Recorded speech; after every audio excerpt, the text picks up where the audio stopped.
திருப்புகழ் 336. அயில் அப்பு கயல் அப்பு தலைமெச்சு உட்பல நச்சு கண் உரத்த ஐ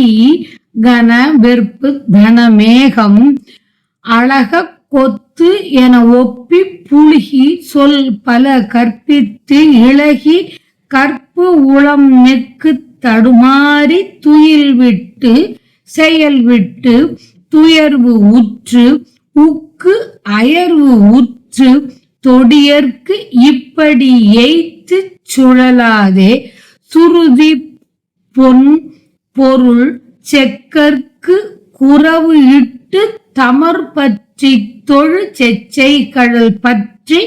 பணிவேனோ புயல் அத்தை குயில் தத்தை கிளை புக்கு தொலை பச்சை புனமுத்தை புணர்ச்சித்திர புயவீரா புரவி கொட்பு ரத அற்றத்து இருள் திக்கி படி மட்க புகழ் பொன் குக்குட வெற்றி கொடியோனே கையிலச்சு தரதத்து சைலத்து உத்தர நிற்க கரணி சித்தர் உள் கச்சி பதியோனே கடலில் கொக்கு அடல் கெட்டு கரம் உட்க தரம் உட்க பொறு சத்தி கர சொக்க பெருமாளே சுருதி பொன் பொருள் செக்கர் குறவு இட்டு தமர் பற்றி தொழு செச்சை கடல் பற்றி பணிவேனோ மேகத்தை ஊர்வியாக உடைய தலைவியான தேவசேனையையும் சொல்லில் குயில் போன்றவளும் கிளி போன்றவளும் கிளிகள் மூக்கால் தொலைத்து உண்ணும் பச்சை திணை விளைகின்ற புனத்தில் இருந்தவளுமான முத்து போன்ற வள்ளிநாயகியையும் சேர்கின்ற அழகிய தோளை உடையவனே குதிரைகள் சுழன்று வருகின்ற கதிரவனின் தேர் வரும் போதில் இருளானது தடுமாறு உலகினின்று நீங்கி போக கூவும் அழகிய கோழியின் வெற்றி கொடியை உடையவனே பூமியை ஒரு நிலையில் வைத்துள்ள பூட்டு தளர்ந்து அச்சத்தை உண்டாக்க ஆபத்தான நிலையில் இருந்த இமயமலையிலே வடக்கு திசை தாழாமல் நிறுத்த செய்தவரான சித்தரான அகத்திய முனிவரை தென் திசைக்குள் அனுப்பி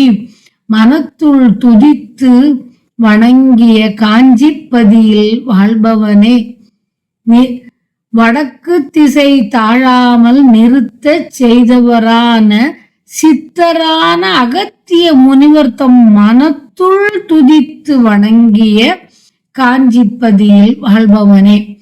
கடல் நடுவே இருந்த மாமரம் வன்மை இழந்து தன் தீமை போய் அச்சம் உண்டாக மேன்மை இழந்து அச்சம் ஏற்பட போரிட்ட சக்தி வேலை ஏந்திய கையை உடையவனே அழகிய பெருமாளே வேல் அம்பு மீன் நீரை உடைய கடல் வியக்கத்தக்க நீலோத்பல மலர் நஞ்சு ஆகியவை உன் கண் என்று ஓமைகளை சொல்லி பொய் பேசி சொல் பல கற்பனையாய் அமைத்து உருகி மனம் மகிழ்ந்து உள்ளம் தடுமாற்றத்தை பெற்று உறக்கம் நீங்கியும் துக்கம் அடைந்து மெலிந்து தளர்ந்து கைவளை பூண்ட மங்கையர்க்கு இங்கனம் இழைத்து போய் நான் அறியாமல் வேதங்களின் அழகிய பொருளை சொல்லி சிவந்த உன் அடிகளுக்கு குறாமலரை இட்டு பூசித்து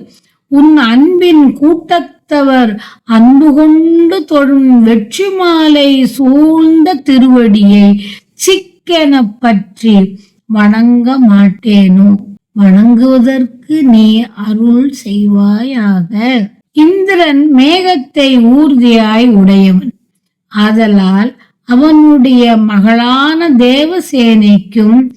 மேகத்தை ஊர்தியாக கொண்ட தலைவி என்று கூறப்பட்டது.